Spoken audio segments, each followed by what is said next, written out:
క్రీస్తునందు ప్రియమైన సహోదరీ సహోదరులారా, మన ప్రభువైన యేసుక్రీస్తు నామంలో మీ అందరికీ నా హృదయపూర్వక వందనాలు. దేవుని వాక్యాన్ని ధ్యానించడానికి, ఆ వాక్యపు లోతులను అన్వేషించడానికి ఏర్పాటు చేయబడిన ఈ ప్రత్యేకమైన సమయాన్ని బట్టి నేను దేవుణ్ణి స్తుతిస్తున్నాను. ఈరోజు మన వీడియోలో బైబిల్ గ్రంథంలోని అత్యంత శ్రేష్టమైన, ఆత్మీయమైన మరియు లోతైన అర్థాలు కలిగిన పుస్తకాల్లో ఒకటైన యోహాను సువార్త గురించి సమగ్రంగా తెలుసుకోబోతున్నాం. ఈ సువార్త కేవలం యేసుక్రీస్తు జీవిత చరిత్ర మాత్రమే కాదు, ఇది దైవత్వానికి నిలువుటద్దం. దేవుడు మానవుడిగా ఈ లోకానికి ఎలా వచ్చారో, ఆయన ప్రేమ ఎంత గొప్పదో వివరించే ఒక ప్రేమ లేఖ. రాబోయే కొద్ది నిమిషాలు మీ పనులన్నీ పక్కన పెట్టి దేవుని ఆత్మ నడిపింపుతో ఈ గ్రంథం యొక్క రచయిత ఎవరు, దీనిని ఎప్పుడు రాశారు, ఎవరికోసం రాశారు, దీని ముఖ్య ఉద్దేశ్యం ఏమిటి, మరియు నేటి మన జీవితాలకు ఇది ఎలా అన్వయించుకోవాలి అనే విషయాలను క్షుణ్ణంగా పరిశీలిద్దాం. రచయిత మరియు నేపథ్యం. మొదటగా ఈ అద్భుతమైన గ్రంథాన్ని రాసిన రచయిత గురించి ఆలోచిద్దాం. ఈ సువార్తను రాసింది జెబెదయి కుమారుడైన యోహాను. ఇతను యేసుక్రీస్తుకు అత్యంత ఇష్టమైన శిష్యుడిగా, యేసు ప్రేమించిన శిష్యుడిగా బైబిల్లో పిలువబడ్డాడు. యోహాను కేవలం యేసుక్రీస్తు చేసిన అద్భుతాలను దూరం నుండి చూసిన వ్యక్తి కాదు. ఆయన యేసుతో కలిసి నడిచాడు, ఆయనతో కలిసి భోజనం చేశాడు. ఆఖరికి చివరి రాత్రి భోజన సమయంలో యేసు రొమ్మున ఆనుకున్న సాన్నిహిత్యం కలిగిన వ్యక్తి. పేతురు, యాకోబు, యోహానులు యేసుక్రీస్తుకున్న అంతరంగిక శిష్యబృందంలో ముఖ్యులు.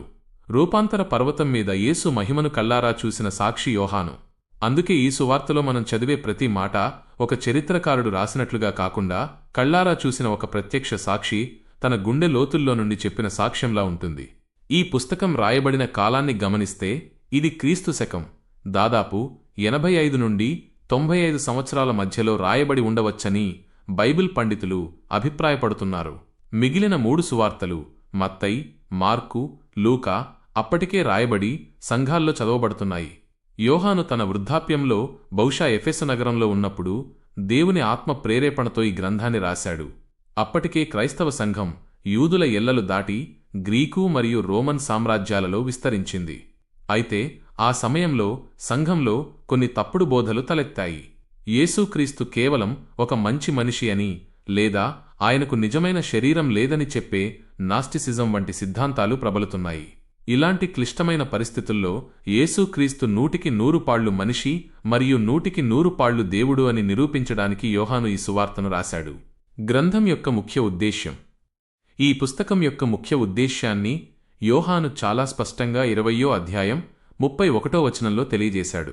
యేసు దేవుని కుమారుడైన క్రీస్తు అని మీరు నమ్మునట్లును, నమ్మి ఆయన నామమందు జీవము పొందునట్లును ఇవి వ్రాయబడెను. ఎంత స్పష్టమైన మాటలు కదా! ఈ సువార్త రాయబడటానికి 2 కారణాలు ఉన్నాయి. 1, యేసుక్రీస్తు దేవుని కుమారుడైన మెస్సియా అని మనం విశ్వసించాలి. 2, ఆ విశ్వాసం ద్వారా మనం నిత్య జీవాన్ని పొందాలి. ఈ సువార్తలో నమ్ముట లేదా విశ్వసించుట అనే పదాన్ని యోహాను దాదాపు 98 సార్లు ఉపయోగించాడు. దీనిని బట్టి మనకర్థమయ్యేదేంటంటే, ఈ గ్రంథం యొక్క గుండెకాయ విశ్వాసం. ఇది కేవలం జ్ఞానాన్ని పెంచే పుస్తకం కాదు, మన ఆత్మను రక్షించే పుస్తకం. యోహాను సువార్త యొక్క విశిష్టత మరియు శైలి. మిగిలిన 3 సువార్తలతో పోలిస్తే యోహాను సువార్త చాలా భిన్నంగా ఉంటుంది. మత్తయి, మార్కు, లూకా సువార్తలు యేసుక్రీస్తు యొక్క గలిలయ పరిచర్యను, ఆయన చేసిన అద్భుతాలను, ఉపమానాలను, పారబుల్స్ ఎక్కువగా వివరిస్తాయి. కానీ యోహాను సువార్తలో యేసుక్రీస్తు యొక్క ఉపమానాలు మనకు కనిపించవు. దానికి బదులుగా యేసుక్రీస్తు చేసిన సుదీర్ఘమైన ప్రసంగాలు, వ్యక్తులతో ఆయన జరిపిన సంభాషణలు మనకు కనిపిస్తాయి. ఉదాహరణకు నికోదేముతో సంభాషణ, సమరయ స్త్రీతో సంభాషణ వంటివి ఇందులో చాలా వివరంగా రాయబడ్డాయి. యోహాను సువార్తను మనం ఆధ్యాత్మిక సువార్త అని పిలవవచ్చు. ఎందుకంటే ఇది యేసుక్రీస్తు చేసే పనుల కంటే ఆయన ఎవరు అనే వ్యక్తిత్వం మీద ఎక్కువ దృష్టి పెడుతుంది. ఈ సువార్త ప్రారంభమే ఎంతో అద్భుతంగా ఉంటుంది. ఆదియందు వాక్యముండెను, వాక్యము దేవుని యొద్ద ఉండెను, వాక్యము దేవుడై ఉండెను అని మొదలవుతుంది. ఇక్కడ వాక్యము అంటే గ్రీకులో లోగోస్. ఈ పదం ద్వారా యోహాను యేసుక్రీస్తు యొక్క నిత్యత్వాన్ని, ఆయన దైవత్వాన్ని స్థాపించాడు. యేసుక్రీస్తు బెత్లెహేములోని పశువుల పాకలో జన్మించకముందే, సృష్టి ఆరంభం కాకముందే ఆయన తండ్రితో కూడా ఉన్నాడని యోహాను మనకు గుర్తు చేస్తున్నాడు. పాత నిబంధనలో దేవుడు నేను ఉన్నవాడను అనువాడను అని మోషేతో చెప్పినట్లుగా ఈ సువార్తలో యేసుక్రీస్తు తనను తాను దేవుడిగా బయలుపరుచుకున్న 7 గొప్ప నేను ఐ యామ్ అనే మాటలను మనం చూస్తాము. యేసుక్రీస్తు యొక్క 7 నేను అను మాటలు. యోహాను సువార్తను అర్థం చేసుకోవాలంటే ఈ 7 మాటలను మనం తప్పక ధ్యానించాలి. మొదటిది, జీవాహారమును నేనే, I am the bread of life. ఈ లోకంలో మనం తినే ఆహారం శారీరక ఆకలిని తీరుస్తుంది కానీ మళ్లీ ఆకలి వేస్తుంది. కాని యేసుక్రీస్తు మన ఆత్మ ఆకలిని తీర్చే నిజమైన ఆహారం. రెండవది, లోకమునకు వెలుగును నేనే, I am the light of the world. పాపమనే చీకటిలో ఉన్న మన బ్రతుకుల్లోకి వెలుగు నింపగలిగేది కేవలం యేసు మాత్రమే. మూడవది, ద్వారమును నేనే, ఐ యామ్ ద డోర్. పరలోకానికి తండ్రి అయిన దేవుని దగ్గరకు చేరడానికి ఆయనే ఏకైక మార్గం. నాలుగవది, గొర్రెలకు మంచి కాపరిని నేనే, I am the good shepherd. గొర్రెల కోసం ప్రాణం పెట్టే మంచి కాపరి ఆయన. మనల్ని రక్షించడానికి తన ప్రాణాన్ని ధారపోసిన ప్రేమమయుడు. ఐదవది, పునరుత్థానమును జీవమును నేనే, I am the resurrection and the life. మరణం తర్వాత జీవముందనే నిరీక్షణను ఇచ్చేది ఆయనే. ఆరవది, మార్గమును సత్యమును జీవమును నేనే, I am the way, the truth and the life. ఏడవది, నిజమైన ద్రాక్షావల్లిని నేనే, I am the true wine. మనం ఆయనలో నిలిచి ఉంటేనే ఫలించగలము. ఈ 7 మాటలు యేసుక్రీస్తు ఎవరో, ఆయన మనకు ఎందుకు అవసరమో స్పష్టంగా తెలియచేస్తున్నాయి. 7 సూచక క్రియలు కేవలం మాటలే కాదు. యోహాను సువార్తలో 7 అద్భుతమైన సూచక క్రియలను సైన్స్ యోహాను ఎన్నుకుని రాశాడు. యోహాను వీటిని అద్భుతాలు అని అనలేదు, సూచక క్రియలు అన్నాడు. అంటే ఇవి ఒక సత్యాన్ని సూచించే గుర్తులు. కానా పెళ్లివిందులో నీళ్లను ద్రాక్షారసంగా మార్చడం ద్వారా యేసుక్రీస్తు పాతమత ఆచారాలను మార్చి కొత్త ఆనందాన్ని ఇస్తాడని చూపించాడు. ప్రధాని కుమారుని స్వస్థపరచడం ద్వారా ఆయన మాటకు ఉన్న శక్తిని చూపించాడు. 38 ఏళ్ల రోగిని బాగుచేయడం ద్వారా ఆయన కృపను చూపించాడు. 5,000 మందికి ఆహారం పెట్టడం ద్వారా ఆయనే మన పోషకుడని నిరూపించాడు. నీళ్లమీద నడవడం ద్వారా ప్రకృతి శక్తులపై ఆయనకు ఉన్న అధికారాన్ని చాటాడు. పుట్టుగుడ్డివానికి చూపునివ్వడం ద్వారా ఆయనే లోకానికి వెలుగు అని రుజువు చేశాడు. చివరగా లాజరును మరణం నుండి లేపడం ద్వారా మరణాన్ని జయించిన మృత్యుంజయుడు ఆయనే అని లోకానికి చాటి చెప్పాడు. నిజ జీవిత అనువయాలు మరియు ఆత్మీయ పాఠాలు. ఇప్పుడు ఇంత గొప్ప సువార్త నుండి మనం నేర్చుకోవాల్సిన పాఠాలు ఏమిటి? ఈ గ్రంథం ఈనాడు మనతో ఎలా మాట్లాడుతుంది? మొదటగా, వ్యక్తిగత విశ్వాసం యొక్క ప్రాముఖ్యత. యోహాను సువార్తంతా నమ్మకం చుట్టూ తిరుగుతుంది. ఈ రోజుల్లో మనం చాలా విషయాలు నమ్ముతాం, డబ్బును, మనుషులను, ఆస్తులను. కాని అవన్నీ శాశ్వతం కాదు.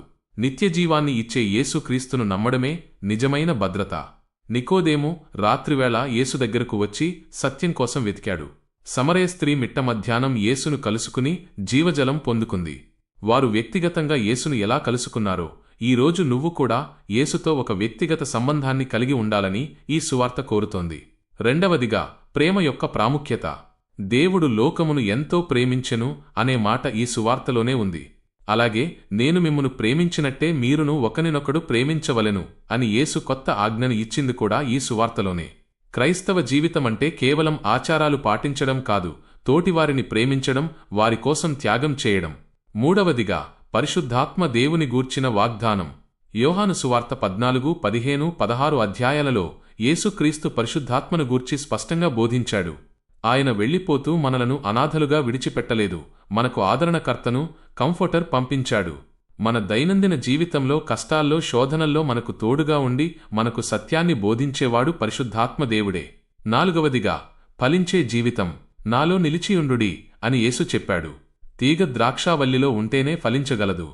అలాగే మనం యేసుతో అనుదినం ప్రార్థనలో, వాక్యధ్యానంలో గడిపితేనే మన జీవితంలో ప్రేమ, సంతోషం, సమాధానం అనే ఫలాలొస్తాయి. ఈ బిజీ ప్రపంచంలో దేవునితో గడపడానికి సమయం లేకపోతే మన ఆత్మీయ జీవితం ఎండిపోతుంది. ముగింపు మరియు సారాంశం. చివరగా, యోహాను సువార్త కేవలం ఒక చారిత్రక పుస్తకం కాదు. ఇది సజీవమైన దేవుని వాక్యం. ఇది మనల్ని చీకటిలో నుండి వెలుగులోకి, మరణంలో నుండి జీవంలోకి, అవిశ్వాసం నుండి విశ్వాసంలోకి నడిపిస్తుంది. థోమా యేసు గాయాలను చూసి నా ప్రభువా, నా దేవా అని ఎలా ఒప్పుకున్నాడో, ఈ సువార్త చదివిన ప్రతి ఒక్కరూ ఆత్మీయ నేత్రాలు తెరవబడి యేసును రక్షకునిగా స్వీకరించాలన్నదే యోహాను యొక్క మరియు దేవుని యొక్క ముఖ్య ఉద్దేశ్యం. క్రీస్తు జీవితపు చివరి వారంలో జరిగిన సంఘటనలు, ఆయన శిలువ మరణం, ఆయన పునరుత్థానం, ఇవన్నీ యోహాను చాలా హృద్యంగా వివరించాడు. పేతురు 3 సార్లు బొంకినప్పుడు యేసు అతనిని ఎలా క్షమించి తిరిగి స్వీకరించాడో యోహాను 21వ అధ్యాయంలో మనం చూస్తాం. మనము ఎన్నిసార్లు తప్పిపోయినా దేవుని ప్రేమ మనకోసం ఎప్పుడూ వేచి ఉంటుందని అది గుర్తు చేస్తుంది. కాబట్టి ఈరోజు ఈ వర్తమానం వింటున్న సహోదరుడా, సహోదరి, యోహాను సువార్త సారాంశం ఒక్కటే: యేసు క్రీస్తు దేవుని కుమారుడు, ఆయనలో మాత్రమే నిత్యజీవం ఉంది. ఈ సత్యాన్ని గ్రహించి ఆయన వాక్యంలో నిలిచి ఉందాం, ఆయన చూపిన ప్రేమ మార్గంలో నడుద్దాం. ప్రార్థన చేసుకుందాం. మహోన్నతుడా, మహాఘనుడా, ప్రేమస్వరూపివైన మా పరలోకపు తండ్రి, నీకు వందనాలు. ఈ రోజు యోహాను సువార్త ద్వారా మాకు వినిపించిన నీ అమూల్యమైన మాటలను బట్టి నిన్ను స్తుతిస్తున్నాము. ప్రభువా, ఆదియందున్న వాక్యము నీవే అని, మా కొరకు శరీరధారిగా ఈ లోకానికి వచ్చావని మేము విశ్వసిస్తున్నాము. జీవాహారము, లోకమునకు వెలుగు, మంచి కాపరి నీవేనని మేము ఒప్పుకుంటున్నాము. ఈ వీడియో చూస్తున్న ప్రతి బిడ్డను మీరు దీవించండి. వారి జీవితాల్లో ఉన్న చీకటిని తొలగించి నీ వెలుగును ప్రకాశింపజేయండి. మేము కేవలం వినేవారముగా మాత్రమే కాక వాక్యానుసారంగా జీవించేవారిగా, ఇతరులను ప్రేమించేవారిగా మమ్మల్ని తీర్చిదిద్దమని యేసు క్రీస్తు అతి పరిశుద్ధ నామమున అడిగి వేడుకొనుచున్నాము తండ్రి, ఆమేన్. ఈ వీడియో మీకు ఆత్మీయంగా మేలు కలిగించిందని భావిస్తున్నాము.